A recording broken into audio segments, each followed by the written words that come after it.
Bila seseorang manusia buat kejahatan, roh itu menangis. Tetapi tangisan roh tak dapat didengar oleh yang punya badan. Susah nak dipahami dan seterusnya dapat dihayati keluhan roh kita apabila kita melakukan kejahatan. Karena setiap kejahatan yang kita lakukan berarti kita menzalimi roh kita. Sebab itu apabila Adam dan Hawa makan buah khuldi, dia sedar, kedua-duanya sedar telah menzalimi roh. Sebab itulah kedua-duanya taubat kepada Allah. Dan lafaz taubat itu diajar oleh Allah. Seperti yang selalu kita baca. Rabbana dhalamna anfusana wa illam taghfir lana tarhamna lanakunanna minal khasirin. Ya Tuhan kami Allah yang maha sempurna, kami telah menzalimi diri kami. Dhalamna anfusana ini bermakna kami telah menzalimi ruh kami kerana telah makan buah khuldi yang telah Engkau larang ya Allah. Wa illam taghfir lana tarhamna. Kalau Engkau tidak rahmati kami dan ampunkan dosa kami ini, nescaya kami menjadi orang yang rugi. Kehidupan kami rugi, di akhirat nanti rugi. Jadi setiap kesalahan yang kita lakukan berarti kita menzalimi diri kita, menzalimi roh kita. Kerana itulah maka Allah Subhanahu Wa Taala yang maha pengasih, maha penyayang, ajar kita bertobat, ajar Adam dan Hawa tadi bertobat, juga ajar kita bertobat.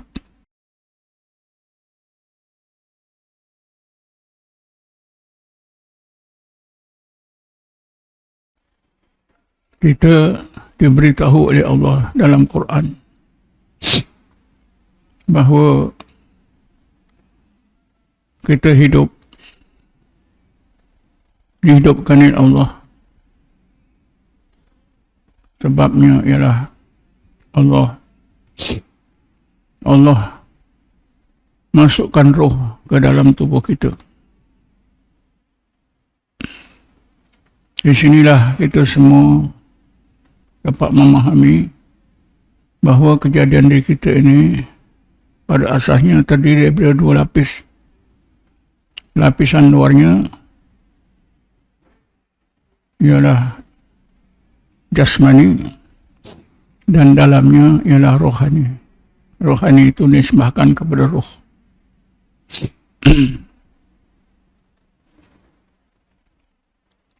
Roh kita sebelum dimasukkan ke dalam tubuh kita diletakkan oleh Allah di sebaik-baik alam, sebaik-baik tempat, sebaik-baik keadaan. Karena roh kenal Allah, sentiasa musyahadah terhadap Allah. Maka roh sebelum dimasukkan ke tubuh kita berada dalam keadaan penuh kebahagiaan.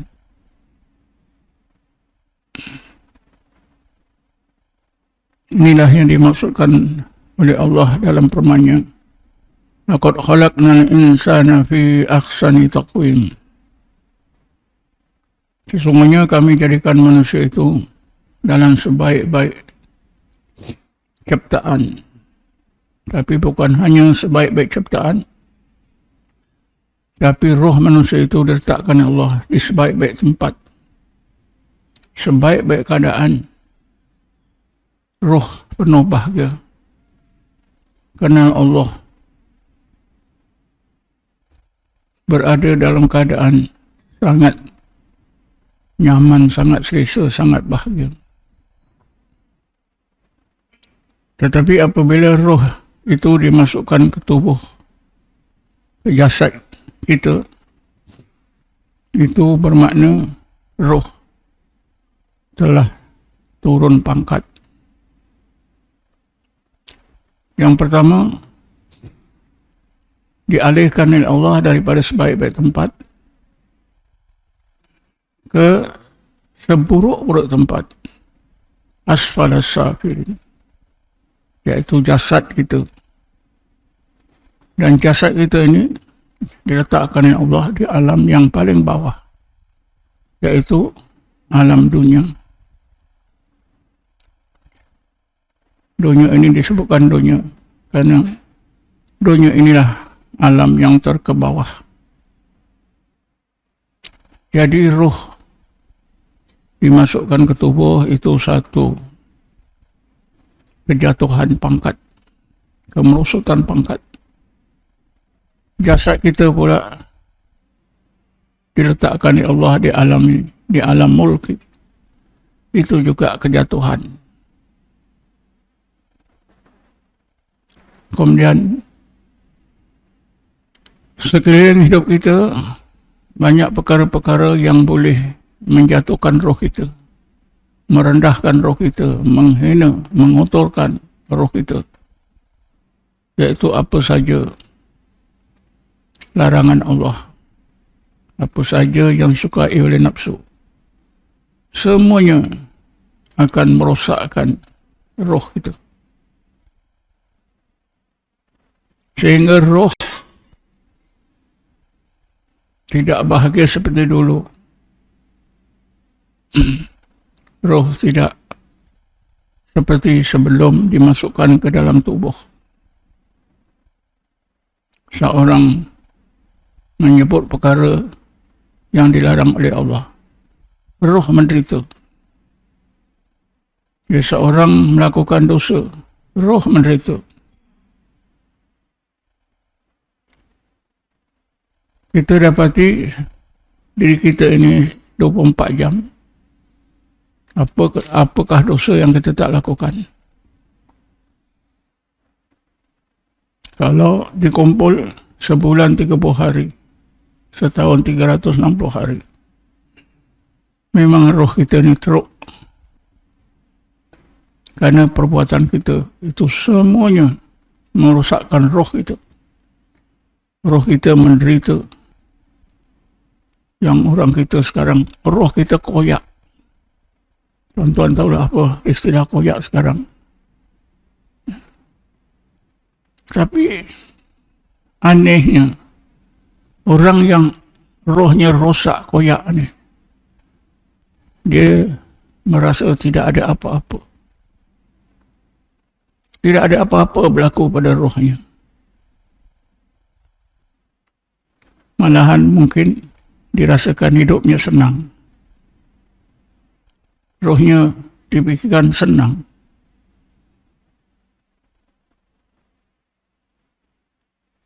Tetapi apabila roh sudah dipisahkan oleh Allah dari tubuh kita dah mati, jasad kita tak bernyawa. Ketika itulah ya, roh kita akan menanggung 1001 penderitaan.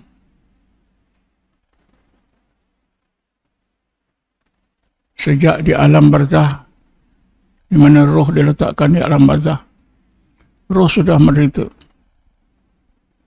Apabila manusia dihidupkan di padang mahsyar, penderitaan semakin meningkat. Dan apabila manusia yang jahat digiring ke neraka, ketika itu mereka disebut la tarawunnal jahim, nescaya kamu nampak neraka dengan mata kepala. Tak boleh nak disebutkan bagaimana takutnya roh kita pada masa itu, yang akhirnya disebut watasliyatul jahim. Inna hadha lawal haqqul yakin, yang akhirnya dihumpankan ke dalam neraka. Roh merasakan siksa neraka itu.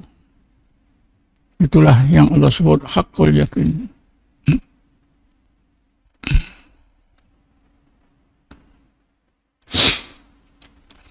Jadi tugas kita yang besar dalam hidup ini ialah menjaga roh kita, supaya roh kita ini tidak menderita. Karena sebenarnya yang siksa ialah roh.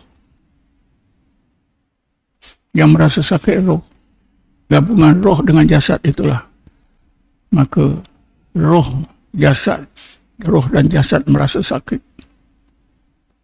Bila kita dipukul, badan kita dipukul, disebat, kita sakit. Kita merasa tubuh badan kita yang sakit. Sebenarnya roh kita. Sebab itu Kalau satu jenazah, pukullah, bakarlah. Tak ada rasa apa-apa.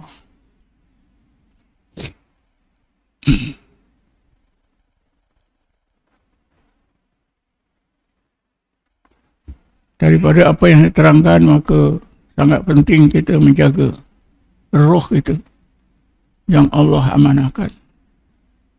Seorang dikatakan berjaya menjaga rohnya sehingga rohnya bahagia ialah apabila seorang itu benar-benar berjaya menuhankan Allah, mengesahkan Allah, menyerah diri kepada Allah sebagai hamba-Nya yang setia. Maka Allah tingkatkan roh orang tersebut ke tingkat ihsan, menjadi seorang muhsin. Hati ini dijadikan oleh Allah hati yang ikhlas. Lalu akhirnya Allah sebut, wala khaufun alaihim wala hum yahzanun. Tidak ada apa juga yang menakutkan dan mereka tidak berduka cita. Artinya roh bahagia sepenuhnya. Kita taat menjalani hukum hakam, menjaga hukum hakam dalam agama. Yang pertama sekali ialah untuk menjaga keselamatan roh kita. Roh kita akan menjadi sebaik-baik roh apabila kita dapat memenuhi 3 syarat yang Allah tetapkan dalam Quran. Yang pertama, beriman kepada Allah. Yang kedua, beramal soleh. Dan yang ketiganya, roh kita mutmainnah kerana membanyakkan zikrullah. Ini disebut oleh Allah dalam ayat dan ayat 27 dalam ayat 28 surah Ra'd. Alladzina amanu wa tatma'innu qulubuhum bi dzikrillah. Ala bi dzikrillah tatma'innul qulub. Mereka itu ya orang-orang yang beriman, beramal soleh, hati mereka mutmainnah. Walaupun disebut dalam ayat ini wa qulubuhum wa tatma'innu qulubuhum. Hati mereka mutmainnah. Yang dimaksudkan hati ini ialah roh orang tersebut mutmainnah. Walahu ajru inda rabbih. Segala pahala kebaikannya disimpan terus oleh Allah, bukan malaikat. Karena orang tersebut hatinya jadikan oleh Allah hati ikhlas. Amalan orang yang hati ikhlas disimpan akaun amalnya oleh Allah Subhanahu wa taala. Wala khaufun alaihim wala hum yahzanun. Roh akan hidup bahagia. Tidak ada apa yang menakutkan roh dan tidak akan dilanda oleh apa-apa pikiran-pikiran yang menduka citakan, menyusahkan hati. Kita wajib bersungguh-sungguh menjaga roh kita supaya jangan tercemar. Bila seseorang manusia buat kejahatan, roh itu menangis. Tetapi tangisan roh tak dapat didengar oleh yang punya badan. Susah nak dipahami. Susah nak dipahami dan seterusnya dapat dihayati keluhan roh kita apabila kita melakukan kejahatan. Karena setiap kejahatan yang kita lakukan berarti kita menzalimi roh kita.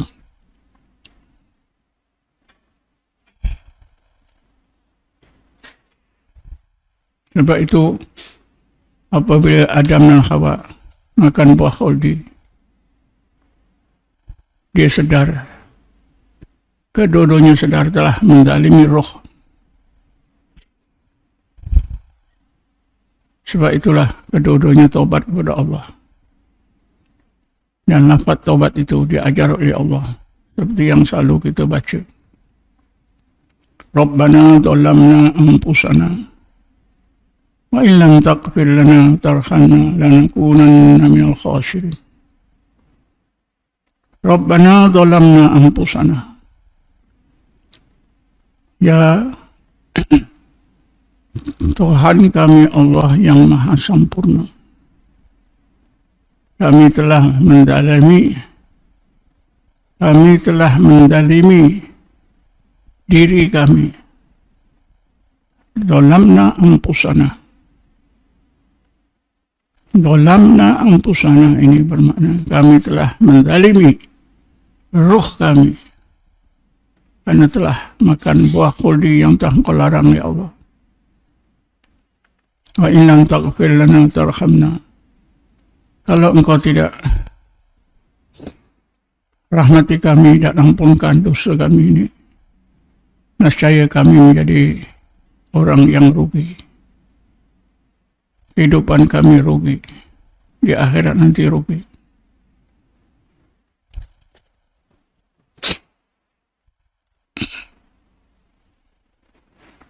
Jadi setiap kesalahan yang kita lakukan berarti kita menzalimi diri kita. Menzalimi roh kita.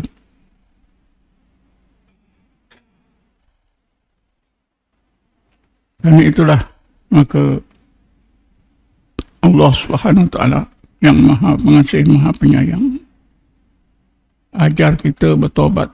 Ajar Adam dan Hawa tadi bertobat. Juga ajar kita bertobat.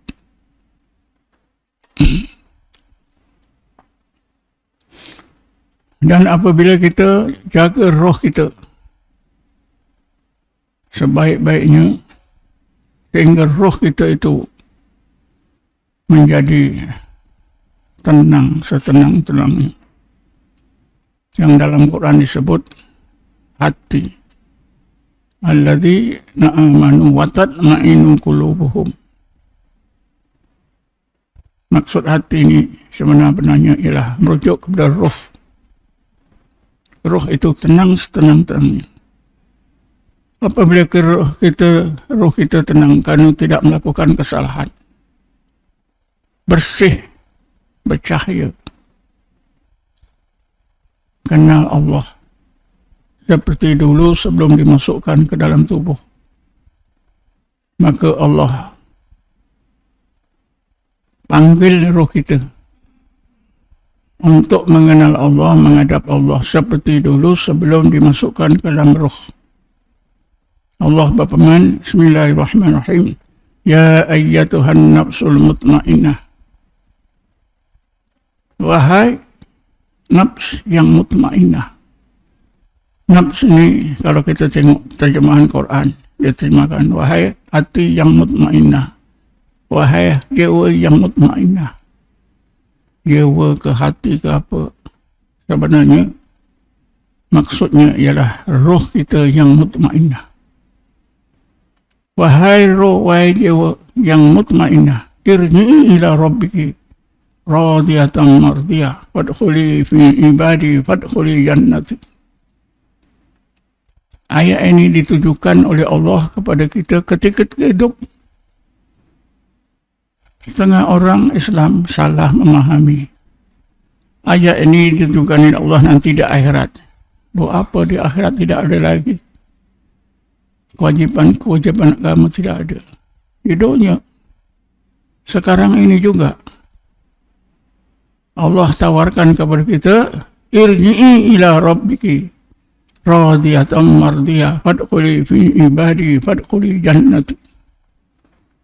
Kalau roh kita jaga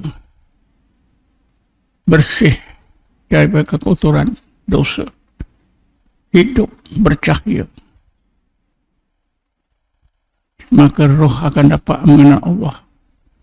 Roh dipanggil oleh Allah, irji'i, kembalilah kamu wahai roh, menghadap aku, mengenal aku seperti dahulu sebelum aku masukkan ke tubuh badan, di mana kamu mengucapkan alastu bi rabbikum, kamu menjawab firman Allah ini, bala syahidna, bahkan ya Allah engkau lah Tuhan kami saksikan.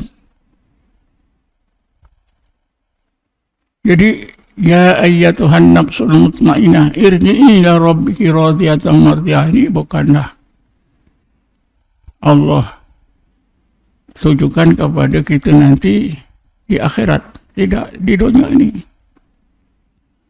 Jadi satu soalan yang besar yang mesti kita jawab.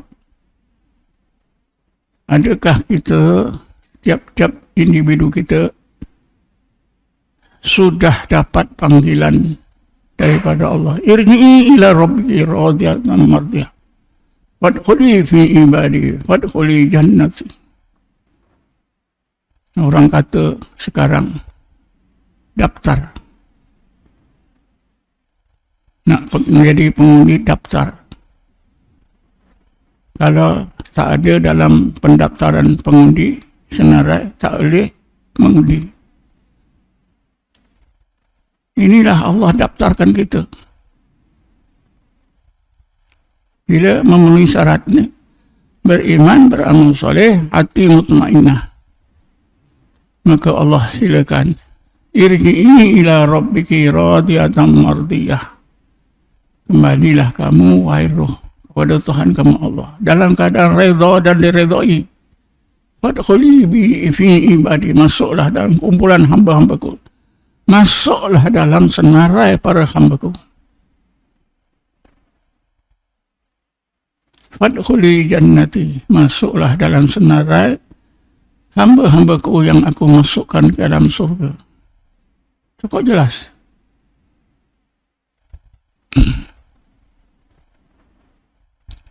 Karena itulah apabila kita melakukan dosa, ingatlah kita menzalimi roh kita. Roh kita tidak akan dapat didaftarkan dalam senarai yang Allah ajak kembali. Irji'i ila rabbiki radiyatan mardiyah. Dalam senarai orang-orang yang Allah redai dan redha terhadap Allah. Dalam senarai para hamba Allah. Dalam senarai orang yang masuk ke dalam surga.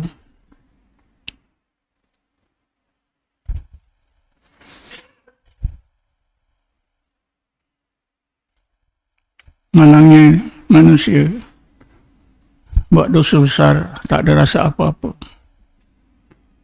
Yang dirasakan sebaliknya seronok, sedap.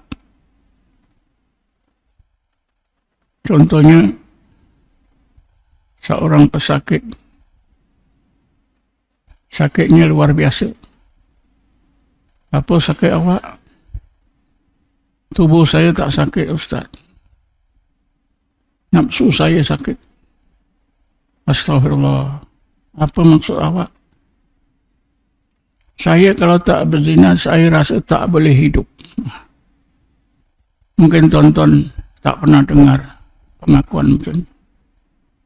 Dia rasa kalau tak berzina, dia rasa tak boleh hidup. Itu rasa kalau tak makan. Habis saya tanya, awak berzina hari-hari, tak rasa apa-apa ke? Tak ada. Suka, gembira.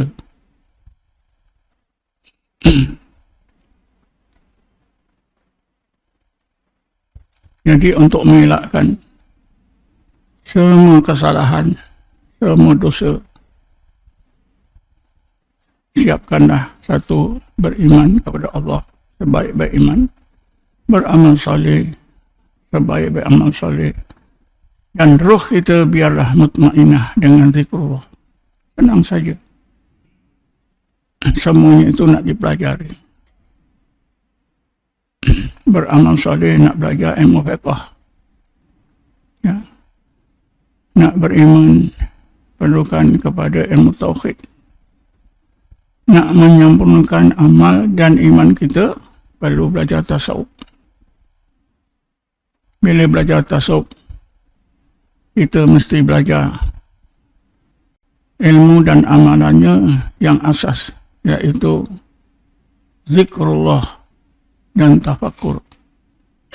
Itulah zikir dan tafakur yang diajar oleh ulama tasawuf yang dikenali dengan tarekat at-tarekah at-turuk as-sufiyah, tarekat-tarekat yang diajarkan oleh para ulama tasawuf. A'udzubillahi minasyaitonir rajim. Bismillahirrahmanirrahim. Wassalatu wassalamu ala asyrafil anbiya'i wal mursalin sayyidina Muhammadin wa ala alihi washabbihi ajma'in. Allahumma ighfir lana warhamna, Allahumma ighfir lana warhamna, Allahumma ighfir lana warhamna wa li abaina wa li ummahatina wa li dhabil huquqil wajibin alaina wa li muslimina muslimat wal mu'minina wal mu'minat bi rahmatika ya arhamar rahimin. Allahumma aqsim lana min khashyatika ma tahulu bihi bainana wa baina ma'asik wa min ta'atika ma tuballighuna bihi jannatak wa min yaqini ma tuhawwin bihi alaina masa'ibad dunya. Allahumma matikna bi asma'ina wa absarina wa quwwatina ma ahyaytana waj'al warisa minna. Allahumma ja'al sa'rana ala man zalamana wansurna ala man adana. Allahumma la tajid dunya abraham minna wa la mablagha ilmina wa la tusallin alaina ya Allah wa man yarhamna. Rabbana atina fid dunya hasanah wa fil akhirati hasanah wa qina adzaban nar. Walhamdulillahi rabbil alamin.